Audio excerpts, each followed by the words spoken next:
अस्सलाम वालेकुम स्टूडेंट्स। आज हम टेंथ मैथ की रिव्यू एक्सरसाइज करने जा रहे हैं चैप्टर 2 की, यानी रिव्यू एक्सरसाइज नंबर 2 ये करने जा रहे हैं। पिछली वीडियो के अंदर हमने इस एक्सरसाइज के एमसीक्यूज़ जो है वो कर लिए थे। खैर मैंने वो सॉल्व आपको नहीं करवाए थे। अगर आप चाहते हैं कि वो सॉल्व भी करवाऊँ, उसके ऊपर भी एक वीडियो बनाऊँ, तो वो कमेंट सेक्शन के अंदर आप मुझे बता दें। ठीक है, मैंने जस्ट उसके मतलब जो करेक्ट आंसर हैं वही बताए थे, और थोड़ा सा थ्योरेटिकली चीज़ें उसके अंदर मैंने आपको बताई थी। आज की ये जो वीडियो है इसके अंदर हम इसके जो ये क्वेश्चन हैं, question number 2, question number 3, question number 4, question number 5 and question number 6 solve करेंगे। ठीक है जी। तो पहला क्वेश्चन जो है वो इसमें आप देख सकते हैं, solve the following quadratic equations. अब इसने नीचे दो क्वाड्रेटिक इक्वेशन दिए हैं। ठीक है, अब वो कह रहा है कि इनको सॉल्व करो। अब कैसे सॉल्व करना है, उसने कहा है बाय फैक्टराइजेशन मेथड। एक तो इनको आप फैक्टराइजेशन मेथड से सॉल्व करें।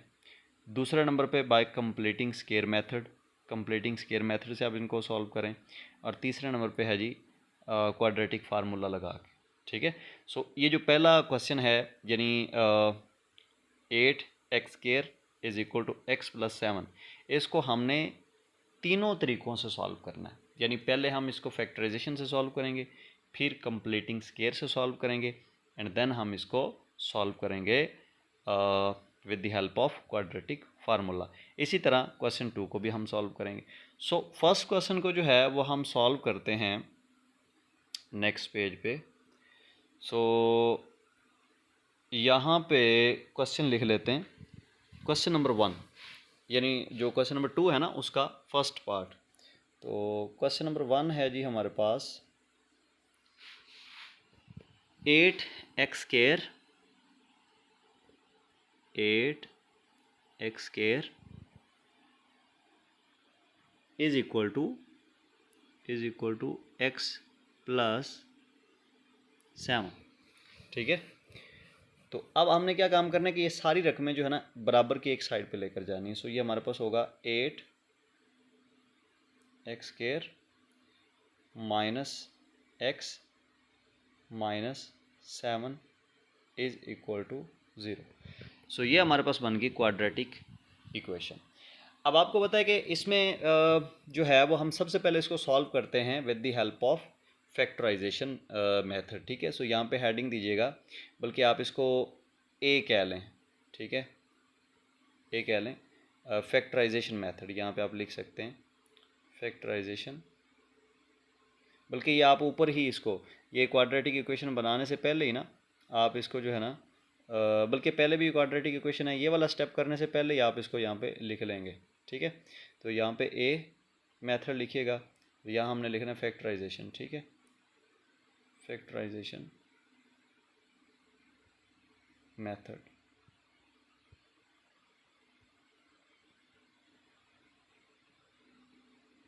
अब फैक्टराइजेशन मेथड जो है वो क्या है, अब देखिए आपने क्या काम करना है कि इसको, ये जो ऊपर इक्वेशन है ये वाली, ठीक है, इसको आपने क्वाड्रेटिक इक्वेशन की फॉर्म में जो है वो लिख लेना। वैसे भी क्वाड्रेटिक इक्वेशन तो है, लेकिन इसको स्टैंडर्ड फॉर्म में आपने कर लेना है। उसके लिए क्या करेंगे कि ये वाली जो टर्म्स है ना x प्लस 7, इसको उठा के बराबर के दूसरी साइड पे लेकर जाएंगे। सो ये हो जाएगा 8x स्केयर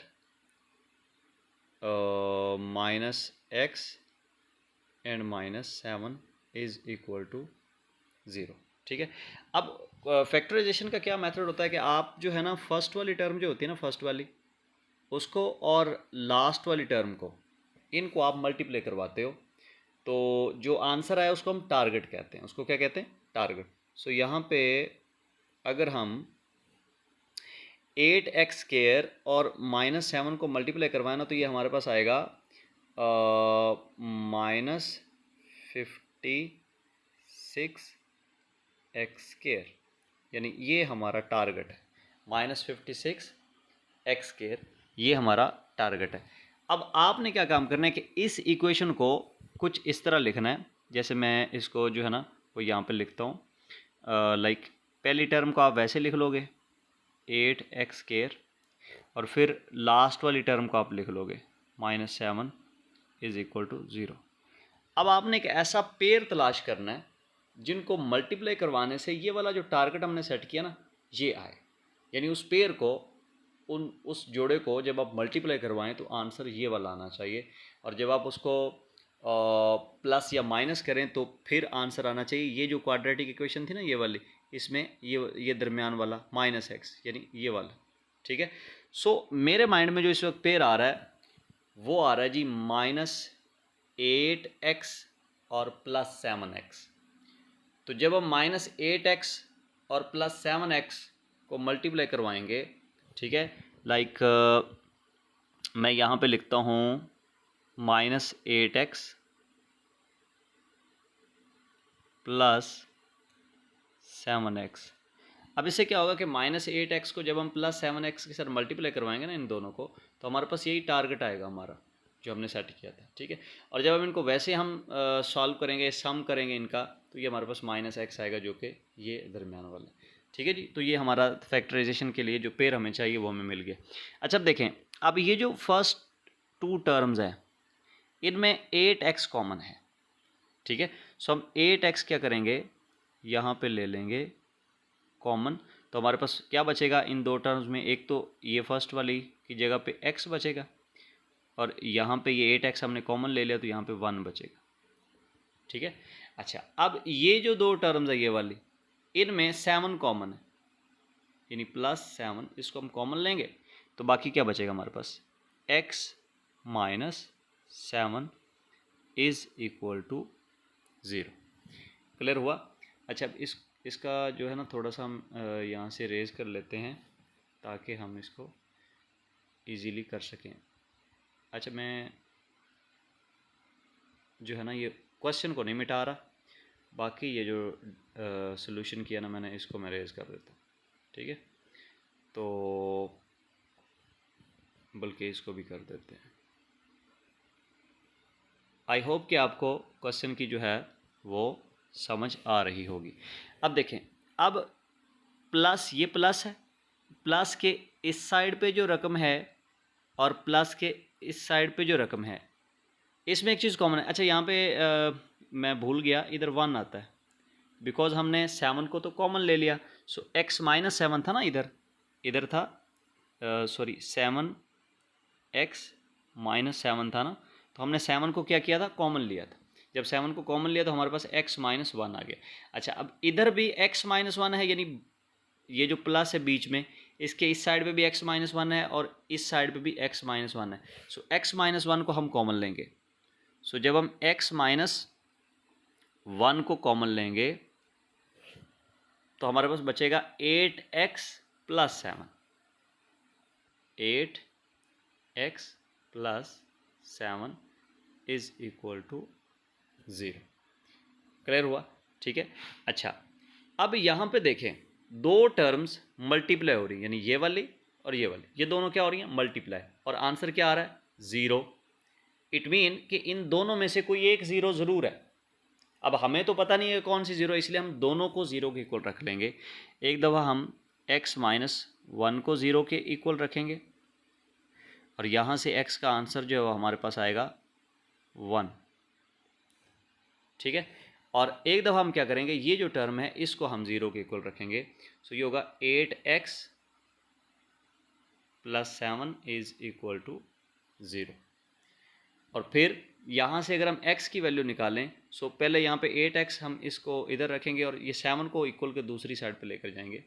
सो 8x हमारे पास होगा -7 के इक्वल, और नेक्स्ट स्टेप में क्या होगा कि हम x को, सॉरी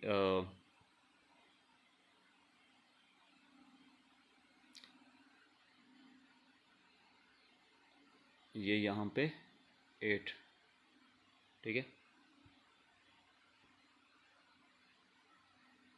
अब 8x जो -7 के इक्वल आ गया। सो अगर हम यहाँ से x को अकेला बचाते हैं तो 8x के साथ मल्टीप्लाई और दूसरी साइड पे जाकर डिवाइड हो जाएगा। सो -7 डिवाइडेड बाय 8। सो हमारे पास जो सोल्यूशन सेट आएगा इसको हम यूँ लिख सकते हैं, इसकी जो दरमियानी ब्रैकेट होती है उस फॉर्म में। सो ये हमारे पास आएगा 1 और -7/8। ठीक है, -7/8। ठीक है जी, तो ये था जी फैक्टराइजेशन का मेथड। अब हमने क्या काम करना है कि इसी क्वेश्चन को हमने सॉल्व करना है with the help of completing square. तो उसके लिए हम बोर्ड को पहले कर लेते हैं क्लियर, ठीक है जी।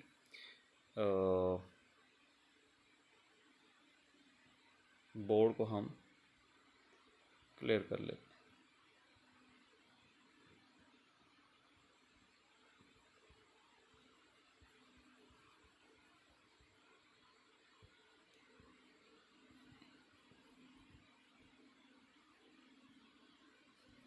जी तो बोर्ड जो है वो क्लियर हो गया।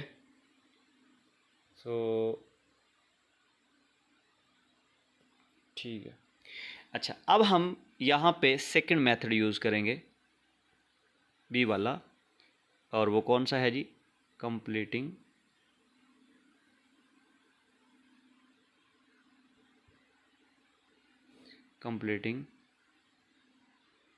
स्केयर, ठीक है।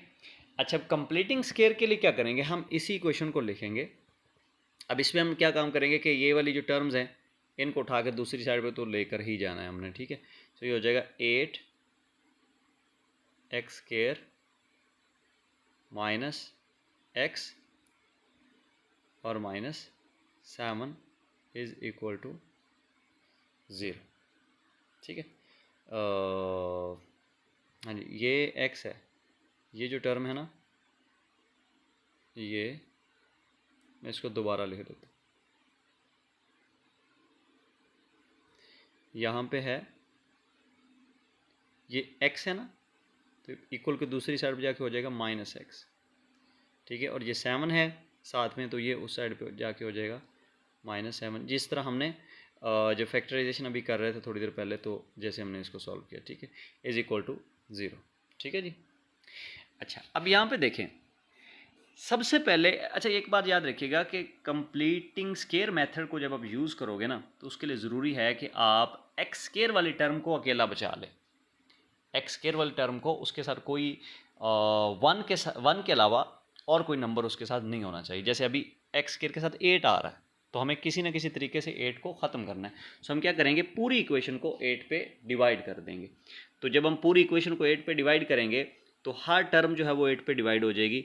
सो 8x² ओवर 8, सो 8 से कैंसिल, तो ये हमारे पास होगा x² माइनस, यहाँ पे देखें तो ये जो x है ये भी तो 8 पे डिवाइड होगा ना, सो x ओवर 8, और 7 भी 8 पे डिवाइड होगा, 7 ओवर 8 इज इक्वल टू 0 भी 8 पे डिवाइड होगा, तो 0 ओवर 8 ये 0 ही आएगा। क्लियर है? अच्छा, अब नेक्स्ट स्टेप में आपने क्या काम करना है कंप्लीटिंग स्केयर वाले मेथड में, ये जो x के बगैर वाली रकम है ना, ये वाली x के बगैर वाली, इसको उठा के बराबर के दूसरी साइड पे लेकर जाना है आपने हमेशा, ठीक है। सो इससे क्या होगा कि हमारे पास इक्वेशन कुछ इस फॉर्म में चली जाएगी, x² minus x over 8 is equal to, ये 7 ओवर 8 माइनस में है, दूसरी साइड पे जाके ये प्लस में हो जाएगा, यानी 7 ओवर 8, ठीक है। अच्छा, अब देखें ये हमने एक्स स्केयर वैसे लिख लिया, एक्स स्केयर हमने वैसे लिख लिया। अच्छा, ये जो रकम है -x ओवर 8, क्या मैं इसको यूं लिख सकता हूँ -2 इंटू एक्स और into 1 over 16 is equal to 7 over 8। क्या इस रकम को मैं यूँ लिख सकता हूँ? देखें, अब इसको सॉल्व करके आप देख लें, ये 2 को 16 पे कैंसिल करें तो ये हो जाएगा 1 ओवर 8 और x ओवर 8, यानी इसको आप सॉल्व करते हो ना, सो 2 16 से कैंसिल होगा, सो बटे में 8 होगा, तो वही वाली ऊपर वाली इक्वेशन आ जाएगी। तो इसका मतलब ये है कि हम इस इक्वेशन, ये जो सॉरी ऊपर वाला ये टर्म आ जाएगी x ओवर 8। सो अगर इसको सॉल्व करने से ये जो नीचे वाली ये आई है, अगर इसको सॉल्व करने से ये आ सकता है, तो फिर इसको, ये ऊपर वाले को इस फॉर्म में लिखा जा सकता है। अब सवाल ये पैदा होता है कि इसको हमने इस तरह लिखना क्यों है। इसको हमने इस तरह इसलिए लिखना है ताकि हमारे पास बी वाली जो टर्म है ना, बी वाली टर्म वो आ सके। अब बी वाली टर्म कौन सी, देखें हमारे पास जो फार्मूला था ना वो था, जैसे a माइनस बी है, लेट्स से ये इसी को कर लेते हैं, a माइनस बी का स्केयर। सो ये किसके इक्वल होता है, A square plus B square minus 2ab, ठीक है।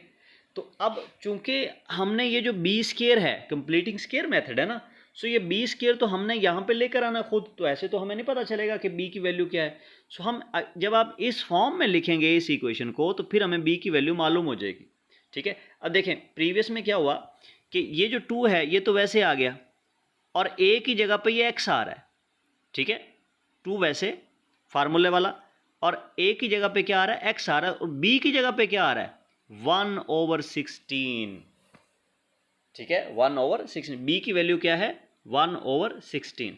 सो हमें क्या करना है, हमें इस इक्वेशन के अंदर ये जो हमारे पास बनी है ये वाली, इसकी दोनों साइडों पे हम b का स्केयर ऐड कर देंगे, ठीक है।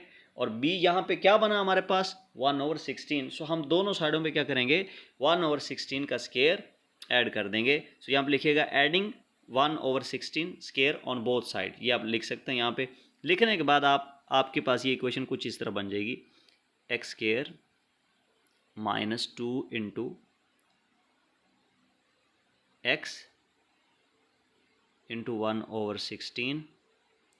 अब इसमें ऐड हमने क्या किया, 1/16 का स्केयर, ये हमने ऐड किया। तो अगर हमने इस साइड पे ऐड किया इक्वल के, तो हमें इक्वल के दूसरी साइड पे भी इसको ऐड करना है, यानी 7/8 प्लस 1/16 और इसका होल स्केयर। क्लियर हुआ। अच्छा अब ये वाली जो टर्म है ये वाली, ठीक है, इसको हम फार्मूले की फॉर्म में लिख सकते हैं, या यूं कहिए कि ये खुला हुआ या ओपन फार्मूला है a माइनस बी के स्केयर का। सो हम इस फार्मूले को क्लोज कर देंगे। सो क्लोज करने से पहले हम थोड़ा सा यहाँ पे बोर्ड को क्लीन कर लेते हैं, ठीक है जी। सो अब देखें इसको मैं क्लोज करने लगा हूँ। सो क्या इसको मैं यूं लिख सकता हूँ, x माइनस 1/16 का होल स्केयर। तो जब आप इस स्केयर को ओपन करोगे ना, तो यही वाली रकम बनेगी, ये सारी रकम यही वाली बनेगी, ठीक है। और ये इक्वल किसके आएगा जी, 7/8 एंड प्लस 1/16 है, सो ये होगा 1/16 का स्केयर, यू नो 256 होता है, ठीक है, 256, ठीक है जी। सॉरी ये बोर्ड जो है वो, इस पर टच जो है वो थोड़ा कम काम कर रहा है, इस वजह से ऐसा हो रहा है। अच्छा जी अब देखें ये इक्वल के साइड पे हम एलसीएम लेंगे, ठीक है। 256 को आप जो है वो 256 को ही एलसीएम के तौर पे आप ले सकते हो। तो जब आप 256 को एलसीएम लोगे तो उसको आप इजीली सॉल्व कर सकते हैं एलसीएम लेके। तो जब हम ये 256 को 8 पे डिवाइड करेंगे तो हमारे पास 32 आएगा, और 32 जब 7 के साथ मल्टीप्लाई होगा तो ये होगा 4 और फिर 7 3 एंड 224, ठीक है। इसको सॉल्व कर लीजिएगा एंड प्लस 256, ये सेम है, डिनोमिनेटर सेम है, तो ये ऊपर वाली टर्म जो है वो वैसे ही आ जाएगी। सो ये हमारे पास आएगा 225 बटा 256। अच्छा अब इसको हम नेक्स्ट पेज पे ले जाते हैं। सो ये हमारे पास आएगा x minus 1/16 whole square is equal to, अब ये जो हमारे पास है जो पिछले पेज पे था हमारे पास 225, आपको पता है ये 15 का स्केयर है, और 256 ये 16 का स्क्वायर है, ठीक है। सो ये हमारे पास जो है इसको हम यूँ फिर लिख सकते हैं 15 का स्क्वायर और बटे में 16 का स्क्वायर। तो दोनों का स्क्वायर अलग अलग लिखने की बजाय मैं इसको एक ही ब्रैकेट में और यानी दोनों का इकट्ठा स्क्वायर लिख देता हूँ। अच्छा, अब हम क्या करेंगे, दोनों साइडों पे हम स्क्वायर रूट लेंगे। तो इधर भी स्क्वायर रूट और इधर भी स्क्वायर रूट। सो ये स्क्वायर रूट से कैंसिल, ठीक है, और ये वाला स्क्वायर रूट से कैंसिल, ठीक है। सो ये हमारे पास आएगा जी x -1/16 is equal two plus minus 15/16। Clear हुआ, ठीक है। अच्छा, अब हम क्या करेंगे, एक दफ़ा ये प्लस वाला ले लेंगे और एक दफ़ा माइनस वाला ले लेंगे, ठीक है। सो मैं इसको इधर सॉल्व करता हूँ। x -1/16 इज़ इक्वल टू, ये प्लस वाली रकम हम लेंगे एक दफ़ा, ठीक है, और एक दफ़ा हम x -1/16 इज़ इक्वल टू -15/16, यानी एक दफ़ा हम इसको माइनस में लेंगे। सो यहाँ पे देखें x जो है वो हमारे पास होगा, ये 1/16 दूसरी साइड पे जाके प्लस हो जाएगा। सो 1/16 प्लस में, और यहाँ पे ऑलरेडी भी एक रकम है 15/16, वो भी यहाँ पे आ जाएगा, ठीक है। सो यहाँ पे हम लेंगे 16 जो है वो इसका एलसीएम होगा। सो ये 1 + 15, ठीक है, ये एलसीएम लेना तो आपको आता ही होगा। तो ये हो जाएगा 16/16, यानी 15 और 1 16, 16/16, और x का आंसर हमारे पास आएगा जी 1, ठीक है, इस केस में। और जो हमने फैक्टराइजेशन में x की वैल्यू मालूम की थी वो भी 1 थी, ठीक हो गया। सो यहाँ पे अच्छा, अब दूसरे को सॉल्व करते हैं। x इज़ इक्वल टू, अब ये -1/16 दूसरी साइड जाके +1/16 हो जाएगा, +1/16, और यहाँ पे है जी 15 -15/16, ठीक है।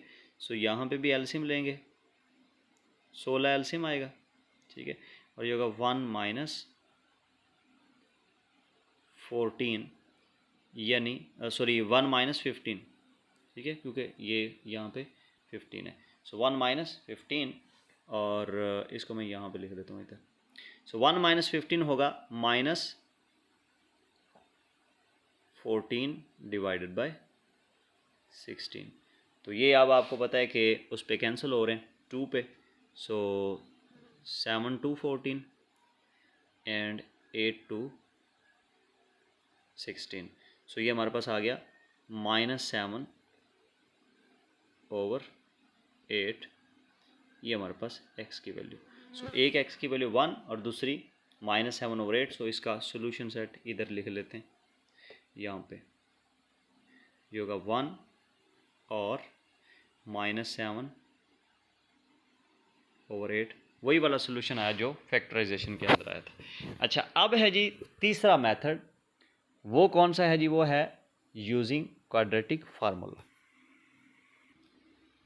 तो यहाँ पे आपने लिखना है जी C, यानी वो तीसरा मेथड, एंड वो कौन सा है जी, क्वाड्रेटिक फार्मूला।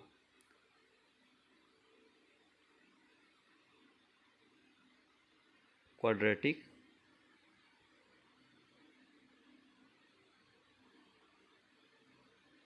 ये इसको लिख लीजिएगा, ठीक है, क्वाड्रेटिक फार्मूला। अब उसके लिए क्या करना है कि इसी इक्वेशन को जो है वो दोबारा मैदान में लेकर आना है।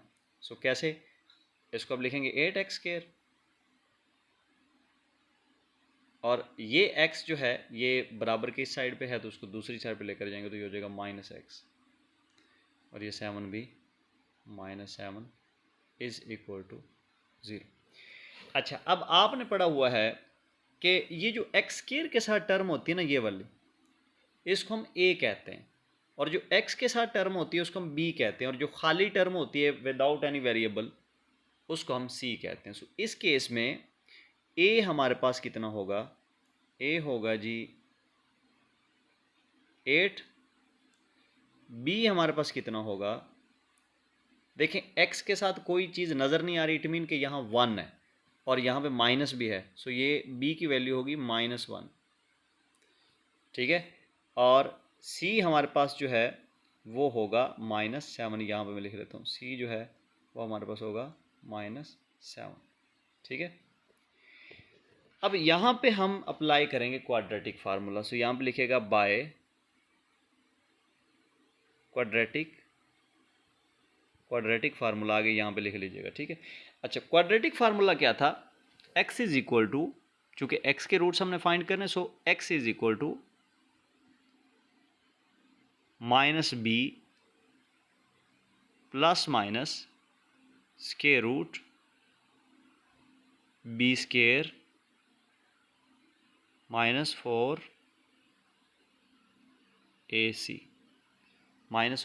ac divided by 2a।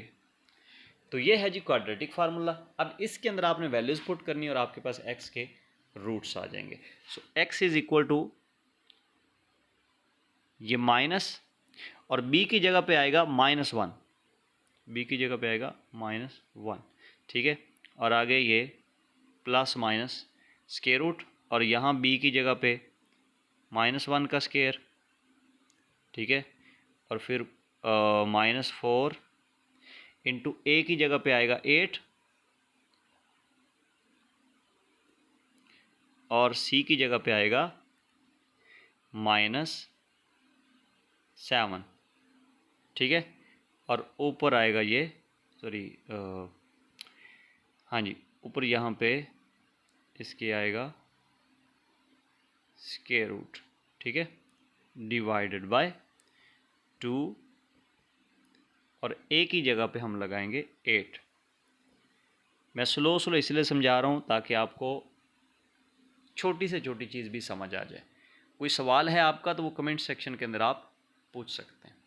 अच्छा, यहाँ पे हम क्या करते हैं कि इधर जो है ना, इधर ही थोड़ी सी जो है ना जगह इसकी बना लेते हैं, ठीक है, क्योंकि हमारे पास फार्मूला तो आ चुका है, वैल्यूज़ भी हमने पुट कर ली हैं, लिहाजा हम इसको भी उड़ा देते हैं, ठीक है, ये वाला इसको भी उड़ा दें। लॉज क्लियर है। सो अब यहाँ पे देखें, ये जो -1 शुरू में, ये वाला माइनस माइनस प्लस हो जाएगा, क्योंकि -1 मल्टीप्लाई -1 ये होगा +1। सो x इज इक्वल टू +1 और आगे प्लस माइनस। अच्छा, स्क्वायर रूट के अंदर देखें तो -1 का स्क्वायर, और आपको पता है कि -1 का जो स्क्वायर होता है वो 1 ही होता है। सो यहाँ पे आएगा 1 और ये देखें -4 है और 7 के साथ भी माइनस है, तो माइनस माइनस यहाँ पे भी क्या हो जाएगा, प्लस ही होगा। और 4 × 8 × 7, तो इसको आप सॉल्व कीजिए तो ये हमारे पास आएगा 224 और ये स्क्वायर रूट, ठीक है, डिवाइडेड बाय 16। क्लियर है। अच्छा, अब देखें 1 वैसे प्लस माइनस स्क्वायर रूट के अंदर अगर आप देखें तो 1 है और 24 है, तो ये हो जाएगा 25, यानी 225 और इसका स्क्वायर रूट डिवाइडेड बाय 16।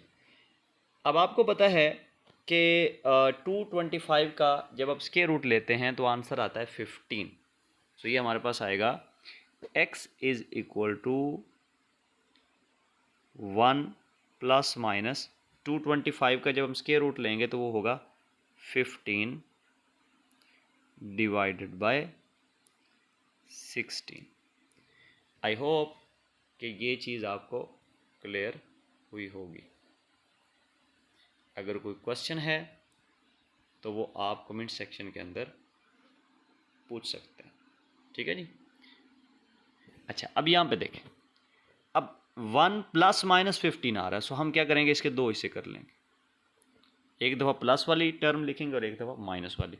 सो ये होगा x is equal to 1 plus 15 divided by 16, ठीक है, और एक होगा x is equal to 1 minus 15 divided by 16।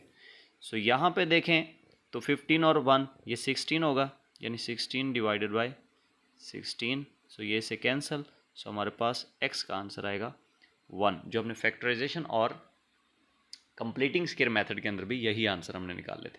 ठीक है, अच्छा इस साइड पे अगर हम देखें तो x is equal to 1 minus 15, so ये हो जाएगा माइनस 14 डिवाइडेड बाय 16। तो अगर हम देखें तो ये 14 जो है ये भी 2 पे कैंसिल हो रहा है और 16 भी हो रहा है। ठीक है, कंप्लीट डिवाइड हो रहा है। सो 14 ये यहाँ पे 7 आ जाएगा, और अगर हम 16 को 2 पे कैंसिल करेंगे या 2 पे डिवाइड करेंगे तो ये हमारे पास 8 आएगा। सो ये होगा माइनस 7/8। ठीक है, सो x के रूट हमारे पास क्या होंगे, x के रूट फिर हमारे पास वही होंगे जो पहले हम यहाँ पे मैं लिख लेता हूँ इस साइड इधर। ठीक है, सो x के रूट हमारे पास होंगे जी 1 एंड माइनस 7/8, और ये ब्रैकेट की फॉर्म में हम लिखेंगे। ठीक है, ये वाला। सो आई होप कि आपको इस चीज़ की समझ आई, क्योंकि क्वेश्चन 1 को जो है वो मैंने तीनों तरीक़ों से कर दिया। यार मैंने इसको ज़्यादा डिटेल से समझाया, स्लो समझाया, इसलिए टाइम हमें ज़्यादा लग गया। अच्छा, इसी तरह क्वेश्चन 2 जो है वो आप ख़ुद सॉल्व कर सकते हैं। ठीक है, उसको ख़ुद सॉल्व कीजिए, बिल्कुल वैसे ही है जैसे मैंने अभी ये वाला क्वेश्चन आपको करवाया। फिर भी अगर वो क्वेश्चन आपसे सॉल्व ना हो तो कमेंट सेक्शन के अंदर बता दीजिएगा, मैं इंशाल्लाह उसके ऊपर भी एक वीडियो बना दूंगा। Thank you. नेक्स्ट इंशाल्लाह वीडियो के अंदर जो नेक्स्ट हमारी वीडियो होगी उसके अंदर बाकी जो क्वेश्चन रह गए हैं वो चूँकि शॉर्ट हैं, इतने लेंथी नहीं है, तो वो इंशाल्लाह नेक्स्ट वीडियो के अंदर हम उनको कवर करेंगे। Question number 3, 4, 5 and 6। Hope so कि आपको इस क्वेश्चन की समझ अच्छे तरीके से आ गई होगी। कोई कन्फ्यूजन है तो आप कमेंट सेक्शन के अंदर पूछ सकते हैं। Thanks for watching. अल्लाह हाफिज़।